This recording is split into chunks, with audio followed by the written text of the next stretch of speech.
आग को पानी का डर बना रहना चाहिए। हैदराबाद की आवाम ने इस बात को माना। भारतीय जनता पार्टी के माननीय विधायक जो भी जीते हैं, जिन्होंने परसों उत्पात मचाया था, ये गणित जब देश समझ लेगा तो असदुद्दीन ओवैसी साहब और नरेंद्र मोदी जी के बीच की जो नूरा कुश्ती है वो समझ में आ जाएगी। देखिए, उनका इस्तेमाल भारतीय जनता पार्टी सिर्फ मुस्लिम वोटों के बंटवारे के लिए नहीं करती, रिवर्स पोलराइजेशन के खेल में शामिल है वो। हास्य कलाकार इस तरह की बातें ना करें तो उनकी प्रासंगिकता क्या रह जाएगी। भारतीय जनता पार्टी के सांसद अनऑफिशियल जब बैठते हैं औपचारिक मुलाकात में तो ये कहते हैं कि चिरंजीवी योजना जैसी योजना पूरे देश में कोई है ही नहीं। भारतीय जनता पार्टी जिस ध्रुवीकरण की राजनीति करती है, दरअसल उसको मंचों में कहना नहीं चाहती, उसके लिए वो गारंटियों का सहारा लेती है कि हमने ये गारंटी दी इसलिए हमें जनता ने वोट किया। कल अगर रेवंत रेड्डी को मुख्यमंत्री ना घोषित कर दिया होता कांग्रेस पार्टी ने, तो कल आज आपके यहां कार्यक्रम चल रहा होता। लेकिन इस मोहब्बत करवाने में सुबह शाम दिन भर में मीडिया जो योगदान कर रहा है वो एक बड़ी गारंटी है। इंडिया शब्द से तकलीफ हो गई है, इंडिया नहीं बोलते, इंडी बोलते हैं। वो झूठे जुमले अपने पास रखिए, मोहब्बत भाईचारे के दीवाने दिन ही लौटा दो, वो सस्ती दाल सब्जी के सुहाने दिन ही लौटा दो। ये अच्छे दिन तो अंबानी अडानी को मुबारक हो, हमें ऐसा करो साहब, पुराने दिन ही लौटा दो। सिर्फ एक तेलंगाना ही वो राज्य है जहां पर लाज कांग्रेस की बची, बाकी तो सुपड़ा साफ हो गया। हाँ, इसमें कोई दो राय नहीं कि हमने तेलंगाना में एक बहुत शानदार जीत दर्ज की। बाकी राज्यों में सुपड़ा साफ नहीं कह सकते, हम अच्छा चुनाव लड़े, नतीजे थोड़े हमारी उम्मीद के मुताबिक नहीं रहे, लेकिन वोट शेयर बहुत शानदार रहा है हमारा।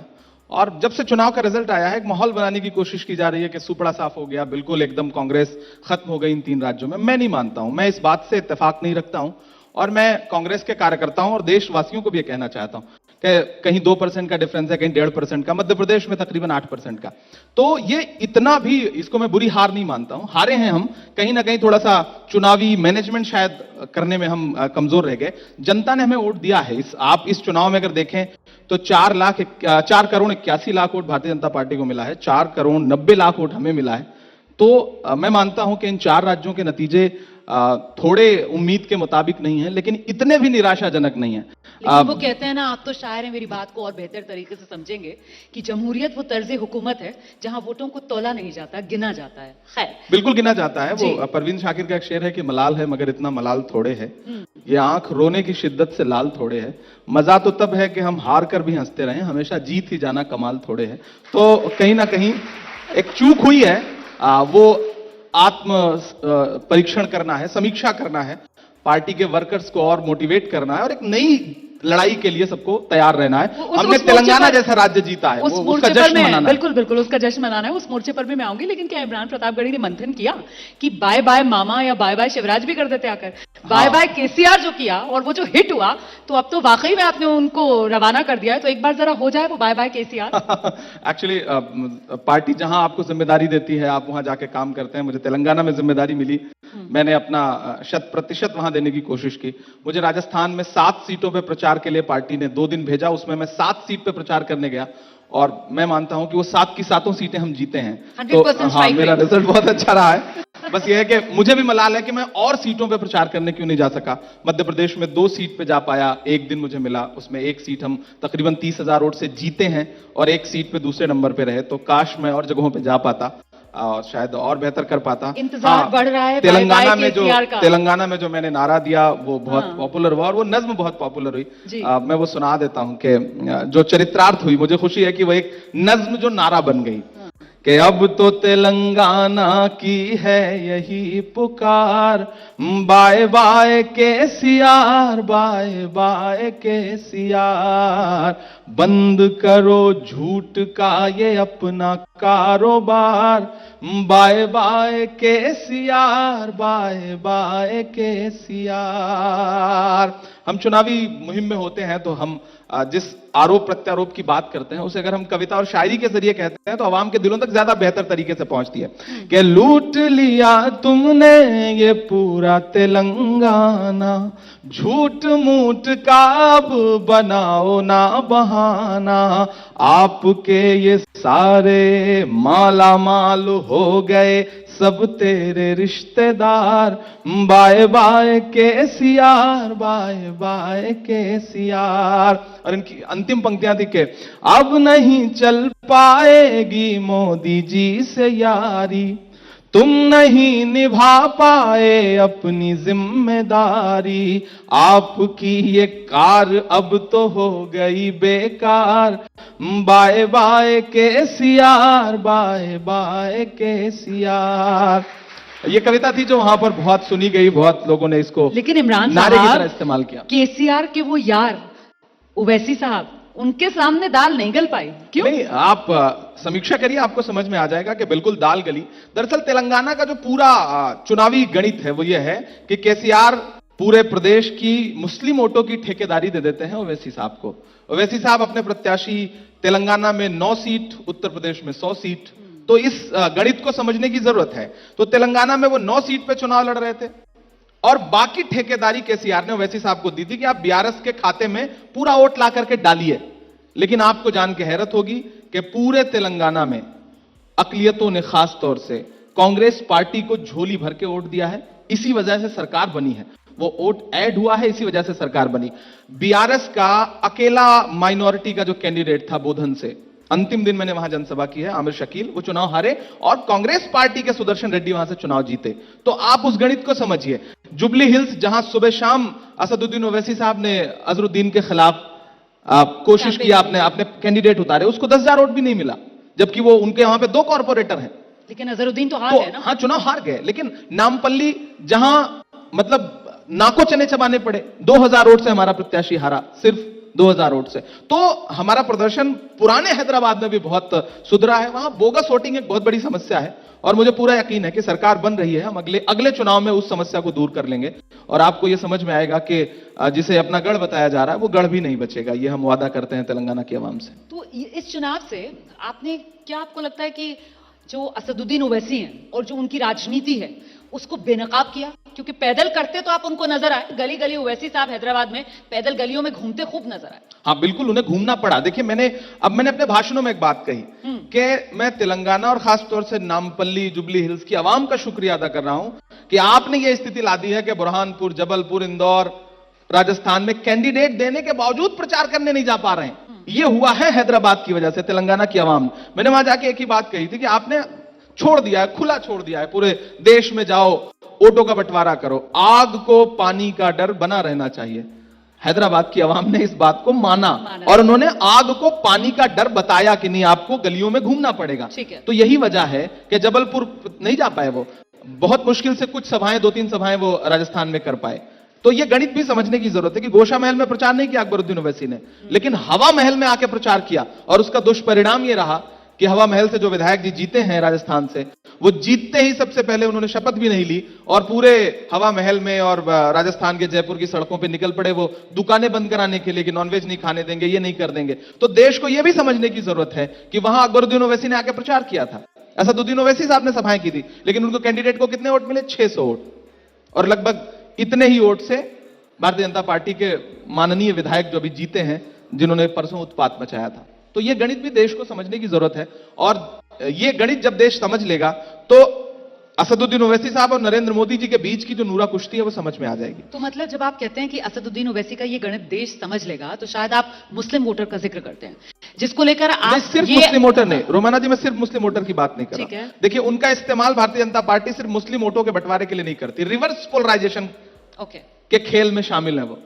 वो जाके मुस्लिम वोट नहीं काटते हैं, बल्कि भारतीय जनता पार्टी के वोट को एकजुट करते हैं। वो वोटर जो मुद्दों पर वोट देना चाहता है, वो वोटर जो अपनी लोकल समस्याओं पर वोट देना चाहता है, उसके सामने एक बड़ी समस्या लाके खड़ी कर दी जाती है। अरे रे, ये तो नारे लग रहे हैं उनकी सभाओं में, नारे तकबीर के, तो उसके बदले में दूसरी तरफ जो नारे लगने शुरू होते हैं। ये 85 और 15 का जो खेल है, इस खेल को कोई और समझे ना समझे, कम से कम इमरान प्रतापगढ़ी समझता है और मैं इसके खिलाफ देश में लगातार आवाज उठाऊंगा। वो चुनावी मंच हो या चुनाव के बाहर का कोई मंच हो, मैं इस खेल को बेनकाब करूंगा।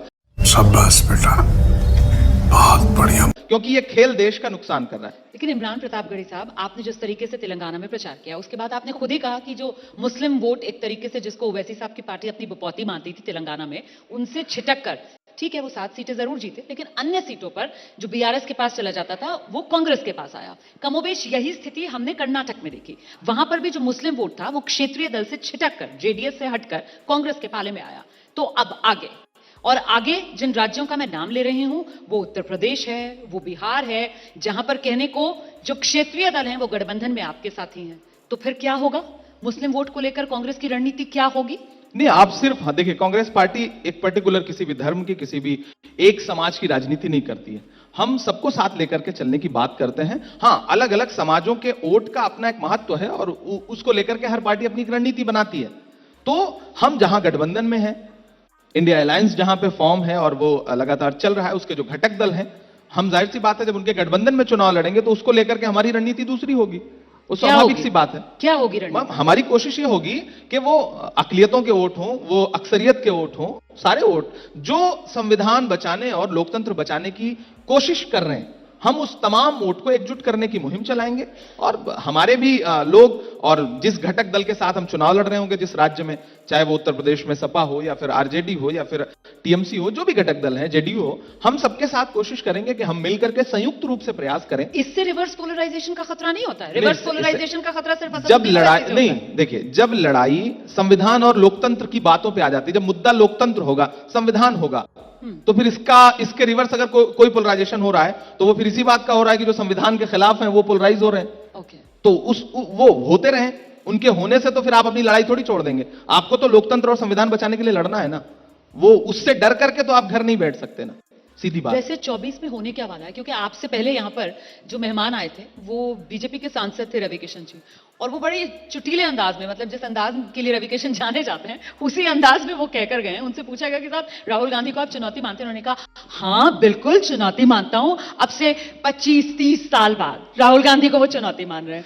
अच्छा, उनसे इंडिया गठबंधन के बारे में पूछा गया तो उन्होंने कहा इंडिया गठबंधन, हाँ बैठक होनी थी तो वो हो तो नहीं पाई, अब शायद किसी पेड़ के नीचे मिलेंगे, उसके बाद चाय की टपरी पर मिलेंगे। तो मतलब ये चल क्या रहा है? हास्य कलाकार इस तरह की बातें ना करें तो उनकी प्रासंगिकता क्या रह जाएगी। हास्य कलाकार हैं वो, माननीय सांसद हो जाना अलग बात है, लेकिन आर्टिस्ट थोड़ी मर जाएगा। मैं माननीय सांसद हो गया हूं तो शायर तो हूं ही ना, तो मैं तो रहूंगा ही। आपको रवि किशन जी के 5-7-10 साल पुराने वीडियो भी उठा के देखने चाहिए जिसमें वो राहुल जी के लिए, गांधी परिवार के लिए ऐसे ऐसे शानदार शब्दों का प्रयोग कर रहे हैं कि आपको लगेगा कि कोई भोजपुरी का एकदम बहुत शानदार लेखक बात कर रहा है, बड़ी प्रशंसा कर रहे थे वो तो ठीक है। आपने बोर्ड लगा रखा है मोदी जी की गारंटी, और मोदी जी की जो गारंटी है वो ठीक है, उस गारंटी पे भी उन्होंने 3 राज्य जीता, ऐसा देश बताना चाहता है, ऐसा मीडिया भी देश के सामने बताना चाहता है कि मोदी की गारंटी पे 3 राज्य उन्होंने जीते। तो वरना तो कैसे जीते? मैं ये कह रहा हूं, नहीं देखिए, मैंने कहा ना, चुनाव बहुत सारी चीजों से, हर वफा जिंदा जावेद नहीं होती है, दिल का हर जख्म कहीं दिल का कमल बनता है, जब शहंशाह भी हो, इश्क भी हो, दौलत भी, तब कहीं जाके कोई ताजमहल बनता है। तो मसला यह हुआ कि चुनावी प्रबंधन में हम हार गए। चिरंजीवी जैसी योजना के बाद कौन सी गारंटी? मैं हेल्थ कमेटी में हूं, पार्लियामेंट की स्टैंडिंग कमेटी। आप विश्वास करें कि भारतीय जनता पार्टी के सांसद अनऑफिशियल जब बैठते हैं औपचारिक मुलाकात में तो ये कहते हैं कि चिरंजीवी योजना जैसी योजना पूरे देश में कोई है ही नहीं। तो अब उस गारंटी पे भी अगर वोट नहीं मिल रहा है तो 450 रुपए की गैस सिलेंडर की गारंटी जो मोदी जी ने राजस्थान में दी, अगर आपको लगता है कि उसकी वजह से वोट मिला तो आपकी गलतफहमी है। अगर 450 की गारंटी प्रधानमंत्री जी राजस्थान में दे रहे हैं तो उत्तर प्रदेश में तो सरकार है ना, दे दीजिए 450 में। उत्तर प्रदेश के बाहर असम में सरकार है, गुजरात में सरकार है, पूरे देश में आपकी सरकार है, दे दीजिए 450। एक सामान्य बात ना, मेरी बात भी सुनिए ना, कि 450 के सिलेंडर पे अगर वोट मिला तो प्रधानमंत्री जी पूरे देश में 450 का सिलेंडर घोषित कर देना, कल कर दें, कौन रोक लेगा, सब स्वागत करेंगे। लेकिन वो नहीं कर रहे हैं। दरअसल हाथी के दांत कुछ और हैं, खाने के कुछ और हैं, दिखाने के कुछ और हैं। भारतीय जनता पार्टी जिस ध्रुवीकरण की राजनीति करती है, दरअसल उसको मंचों पे कहना नहीं चाहती, उसके लिए वो गारंटियों का सहारा लेती है कि हमने ये गारंटी दी इसलिए हमें जनता ने वोट किया। नहीं, ध्रुवीकरण करने के प्रयास किए। प्रधानमंत्री जी के खुद के भाषण उठा के देख लीजिए, इनके सारे मुख्यमंत्रियों के भाषण उठा के देख लीजिए, जो गारंटी दी उसका परिणाम राजस्थान में 2 दिन से दिख रहा है ना। कल जिस तरह से एक जघन्य हत्या हुई है करनी सेना के एक नेता की, वो कितनी शर्मनाक है। ये क्या ये गारंटी थी आपकी? ये गारंटी थी कि आपका एक विधायक जो है वो शपथ लेने से पहले निकल पड़ेगा सड़क पर और मोरल पुलिसिंग करेगा, जो काम अधिकारियों को करना था वो आपका विधायक करेगा। इस चीज की गारंटी तो आपने नहीं दी थी ना। लेकिन ये कर रहे हैं आपके नेता, आपके लोग, आप जिस राज्य में आपकी सरकार बन चुकी है। इतनी आज के दिन की स्थिति क्या है? उदयपुर हो, हाँ। आज की स्थिति है कि जयपुर मेरे ख्याल से जल्दबाजी हो जाएगी, क्योंकि अभी नई सरकार ने शपथ ले ली है और कानून व्यवस्था को लेकर आप अभी से अगर देर क्यों हो रही है में खड़ा करेंगे, देर क्यों हो रही है? भारतीय इतना प्रचंड बहुमत मिला है, देर क्यों हो रही है? राजे उधर वसुंधरा राजे जी आंख दिखा रही है, देर क्यों हो रही है? शिवराज जी एकदम दंडवत हैं, शरणागत हैं, देर क्यों हो रही? अभी तक कांग्रेस जीती होती और कांग्रेस में देर हो रही होती। आज कल अगर रेवंत रेड्डी को मुख्यमंत्री ना घोषित कर दिया होता कांग्रेस पार्टी ने, तो कल आज आपके यहाँ कार्यक्रम चल रहा होता।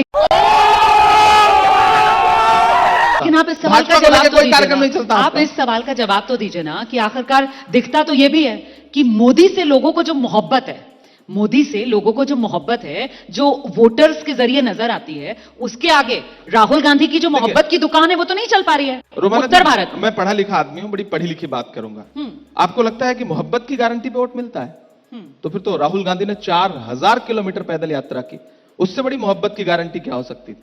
मोहब्बत के नाम पे वोट तो मिल रहा है। मैं तो चुनाव मतलब मैं राजनीति में नया हूं, 4 साल से राजनीति में हूं। राहुल गांधी तो पुराने हैं ना, मोहब्बत के नाम पर वोट नहीं मिलता तो फिर मोहब्बत की दुकान चुनावी राजनीति में इसका जिक्र क्यों करते हैं? मैं दूसरी बात कह रहा हूं। राहुल गांधी जी के मोहब्बत की बुनियाद पे ही 4 करोड़ 90 लाख वोट मिले हैं ना। 4 करोड़ 90 लाख वोट मिले हैं, भाजपा से 10 लाख वोट ज्यादा मिले हैं हमें। हाँ, लेकिन गणित में हम कहीं ना कहीं चूक गए। आप उस चूक पर आप विपक्ष यानी कांग्रेस की सारी चुनावी मतलब जो भी जीत है या चुनावी जो भी हमें हासिल हुआ है उसको मटिया मेट करके सिर्फ भाजपा की मतलब एक आदमी को इतना बड़ा बना दो कि बस उसके मुकाबले तो कुछ है ही नहीं। ऐसा नहीं है, ऐसा नहीं है। आप आइए और अपनी बात रखिए। आप रख रहे हैं ना लोगों के सामने। मैं आपको यही कह रहा हूं ना कि मोहब्बत की गारंटी या आप लोग मोदी जी से बहुत मोहब्बत करते हैं, इस मोहब्बत करवाने में सुबह शाम दिन भर में मीडिया जो योगदान कर रहा है वो एक बड़ी गारंटी है। हम तो आपको भी मंच दे रहे हैं। आप बता दीजिए 24 में, आप बता दीजिए 24 के लिए राहुल गांधी से लोग मोहब्बत करें, इसके लिए आपके पास क्या है? राहुल गांधी से लोग बहुत मोहब्बत करते हैं, इसमें कोई दो राय नहीं। क्यों करेंगे लोग मोहब्बत? क्यों नहीं करेंगे? एक कारण बता दीजिए क्यों नहीं करेंगे? आप मुझे बता दीजिए, कारण बता दीजिए। मैं चैलेंज कर रहा हूं कि राहुल गांधी जैसा पढ़ा लिखा व्यक्ति, राहुल गांधी जैसा शरीफ आदमी, राहुल गांधी जी जैसा संभ्रांत व्यक्ति, विजनरी आदमी। आपको मैं एक बहुत छोटी बात बता रहा हूं। बीजेपी तो कह रही है 24 के लिए हैट्रिक तैयार है। बीजेपी तो कहेगी, बीजेपी कह रही है, लेकिन हम भी ये कह रहे हैं अगर बीजेपी को लगता है कि हाँ हैट्रिक तैयार है तो इंडिया अलायंस के नाम पे इतना परेशान क्यों है कि इंडिया अलायंस को इंडिया शब्द से तकलीफ हो गई है। इंडिया नहीं बोलते, इंडी बोलते हैं। तो 24 में कौन सा नारा चलेगा? 24 में बाय बाय केसीआर की तरह 24 पे कोई नारा है? तैयारी है? नए नारे भी निकल के आएंगे, नई तरह से लड़ाई भी लड़ी जाएगी। ऐसा नहीं, हमने हथियार नहीं डाल दिए। देखिए, हमें सीधे सीधे प्रधानमंत्री जी की जो मौजूदा रणनीतियां हैं जिन पे आपको लगता है कि उन्होंने चुनाव जीत लिया है, वो विधानसभा के चुनाव के मुद्दे अलग होते हैं, इसमें कोई दो राय नहीं। हम लोकसभा के चुनाव के लिए राष्ट्रव्यापी एक मुद्दा लेकर के जनता के सामने आएंगे और मुझे पूरा विश्वास है कि हम इस चुनाव को जीतेंगे।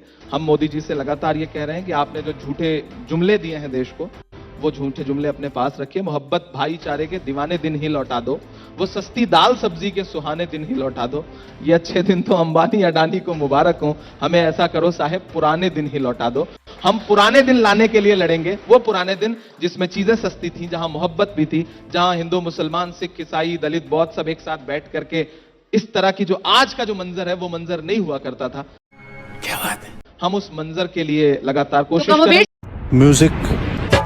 अब बताइए मैं क्या करूंगा? एक बहुत सिंपल सी टिप आपके साथ शेयर करती हूँ। अपने हाथ को इस तरीके से रखिए। If you look at this from your side, आपका लेफ्ट हैंड आपको बी के जैसे दिखेगा और राइट हैंड आपको डी के जैसे दिखेगा। B and D. B for थोड़ी मदद रखिए। वे मैं तेरा मन पर